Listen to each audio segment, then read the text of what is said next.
today I want to show you deadlifts. And so we're going to look at a number of things with the conventional deadlift, and then other videos we'll look at other variations of deadlifts. So first thing we'll look at is the grip when you're deadlifting. So with the deadlift, actually first thing we'll look at is shoes. So usually when you're deadlifting, you want to not have shoes on. Okay? Sometimes if you have, like, say, a Chuck Taylor shoe that's flat, or wrestling slippers or things like that, that can be good. Another great alternative is just to wear regular shoes and slip them off when you're going to do the deadlift. And so this gives you a nice flat foot, allows you to push through with the heel. Okay? Obviously, if you have foot problems, that might not be appropriate, but just be aware of that. So when you're taking a grip for doing a conventional stance, we're going to be standing with our feet about hip width apart. And within there, we can vary in or out depending on comfort. Also, some people like to just have a little bit of toe turning out, and so you can play with that a bit as well. We want to grip the bar as narrow as we can without interfering with the legs. So we don't want to be pushing our knees in because our hammer's so close. But if we go wider here, unless we're purposely wanting to do that, we are making it a little bit harder to do the lift. So normally we're going to come in through here. When people are learning this exercise, they usually start them with a pronated grip, which means that both palms are facing towards the person. As you get stronger, you may find that you need to either use straps or to alternate. Okay? So to alternate, we go one hand this way, one hand this way. Ideally, we want to spend equal time with both ways, but as somebody advances, they may find that when they're pulling really heavy deadlifts, they want to always go to their strong side because it does feel a little bit different.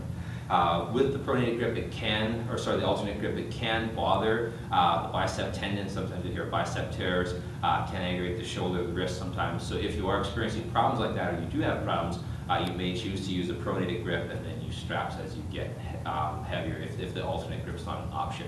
Another great option for grip is the trap bar, which faces both hands this way and gives a little bit extra help, but it's evenly balanced and very nice on the body.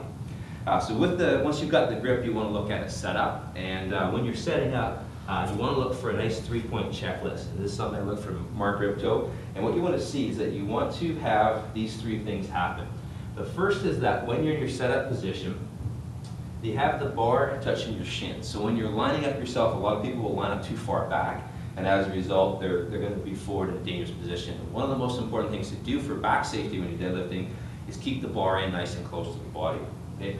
Another thing we want to look for is an arch in the low back. Okay? Anytime we're lifting with the back not in a natural position, we call it neutral spine. If you're outside of that position, your risk of herniating the disc goes up significantly, so it's not a great idea. The third thing is we want to have the shoulder blade over top of the bar. So the shoulders are in front of the bar. Sometimes you'll hear debate on that issue, so sometimes people like to set up a little farther back, and so by all means play with what works.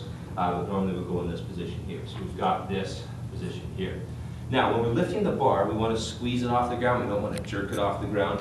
We want to just hear a nice smooth lift off the ground. And the first obstacle we face on the way up is our knees. And so you can see in this position here, I have a little bit of forward shin angle, and the bar needs to get around the knee. And so if I extend my hips too soon, what happens is I have to move the bar around the knees, and that will usually cause me to lose the lift or excessively strain the low back as I kind of round to get the bar out of the way. So on the way up, what we want to do is maintain the low back angle while we move the knees out of the way. And that allows us then to come through with the hips. Okay? So on the way up, it's going to look like this.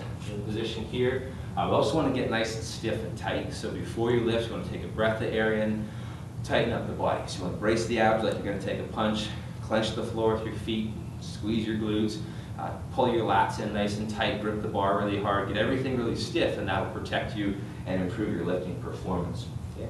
So once you're in this position here, we can come up. At the top, we want to have a nice lockout, so we don't want to arch back like this, but we also don't want to stop like this. We want to use the glutes to come through, and when they fully squeeze, we'll get a nice lockout from there. We also want the chest to be high when we're doing that.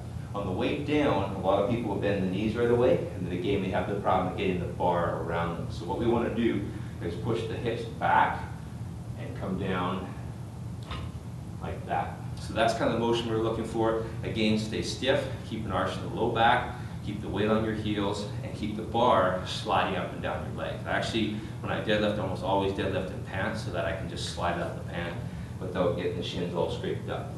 I'm just going to do 5 now to show you what you're looking for here.